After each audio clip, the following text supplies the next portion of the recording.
જીતાય પણ આપણી અંદર બે ભાવના હોવા જોઈએ.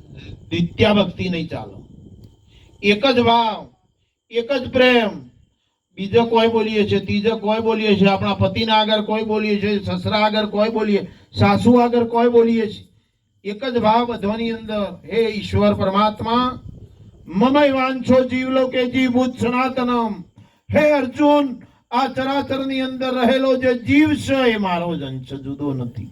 કોઈ સ્ત્રી નથી ને કોઈ પુરુષ નથી. 18 આલમની અંદર કોઈ ક્ષત્રિય નથી, કોઈ બ્રાહ્મણ નથી, કોઈ વૈશ્ય નથી કે કોઈ શૂદ્ર પણ નથી. 18 આલમની અંદર મનુષ્ય માત્ર એક જ છે સાહેબ. અને આ મનુષ્ય માત્રની અંદર આપણે જે ભાથો બધ્યો છીએ એ ભાથું હાથું બધવાનું છે. કોઈ હમણાં કીધું ફરીથી યાદ આવે છે એટલે કહું છું, કોઈના ઘરમાં વપરાતું હોય તો વારાથી બંધ કરજો. કોઈ પીતા હોય તો બંધ કરી દેજો. જેમ એકલો આલ્કોહોલ આવી અને આ ઓઝરો ફેફસો પૂરો થઈ જાય બરાબર. આપણા છોકરાને આપણે વધેરતા નહીં અને બકરાને કુકરાને તેતરણ હા અલોઠોજી ખાઈએ છે. આ આપણા ક્ષત્રિયોમાં આવું છે, આવે છે.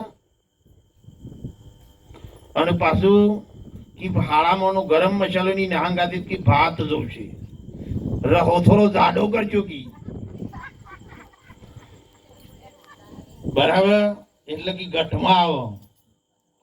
ગઠમાં જે ઈશ્વર બેઠો છો, ગઠમાં જે પરમાત્મા બેઠો છો, અને એ ગઠની અંદર આખા ગઠો ગઠની અંદર 21 બ્રહ્માંડની અંદર એક જ તત્વ છે, બીજું કોઈ તત્વ નથી સાહેબ.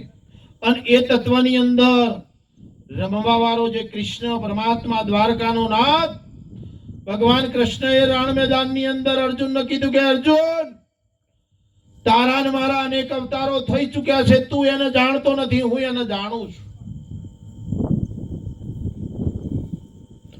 જે તું એને જાણતો નથી, હું એને જાણું છું. એને હું જણાવવા તને માંગુ છું, પણ તું યુદ્ધ કર. અને જે યુદ્ધ કરવાનું છે, પછી અર્જુનને પ્રશ્ન કર્યો કે આ તો બધા મારા છે અને હું કના ઉપર બાણ મારું. એટલે કે તને હું ચર્મ ચક્ષુ કાઢી અને મારો ચક્ષુ આપું છું. જ્ઞાન ઇન્દ્રિયનો તું જોઈ લે, તારા નથી. જેને તું તારા માની છે તારા નથી. યુદ્ધ કર. આ ગુરુ દ્રોણાચાર્ય, ભીષ્મ પિતા, આ કૌરવો તારા નથી સાહેબ. આ તારું અહિત કરવા માટે તું જ્યારે છોકટુબાજી રમતા રમતા તમે બધા જે 5 પાંડવ હારી ગયા અને દ્રૌપદીનો જે ચીર ખેંચોણ્યો, એ વિષયને તું યાદ કરી લે અને યાદ કરી રણ મેદાનની અંદર યુદ્ધ કરી લે. આ સનાતન ધર્મની ભૂમિને બચાવી લે તું. અને એ સમયે સાહેબ અર્જુનની કમાનમાંથી બોણ છોડ્યું છે અને એ દિવસ હાહાકાર મચાઈને 5 પાંડવોની સનાતન ધર્મની જીત કૃષ્ણએ પોતે કરાઈ છે. એમ આપણા એ જ મેદાનની અંદર ઉભા છીએ. એ જ મેદાન છે.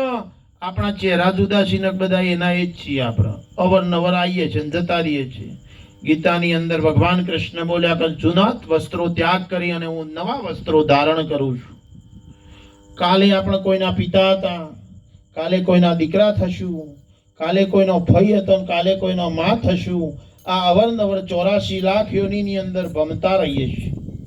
મહાપુરુષોએ ઈશારો કર્યો કે 84 લાખ યોનિમાંથી મુક્ત થવું હોય કે શું કરવું પડે? તો કે 84 લાખ યોનિમાંથી મુક્ત થવું હોય તો સાચા સમર્થ સદગુરુનો સંગ કરવો પડે. 6 વસ્તુનો ત્યાગ કરવો પડે. અને 6 વસ્તુનો ત્યાગ કરી મૂળ મર્મને જાણવાનો છે કે હું કોણ છું, મારા આવવાનું કારણ શું છે, આ શરીર છૂટ્યા પછી હું ક્યાં જવાનો છું. આ 3 વસ્તુને આપણે જાણી લેવાની છે. લશ્કર તો બધો નહીં છે, છોકરોય બધો છે, બૈરોય બધો છે, એવું નહીં મારે આ લશ્કર હંગાથી જ ફરજ જુઓ, એવું નથી.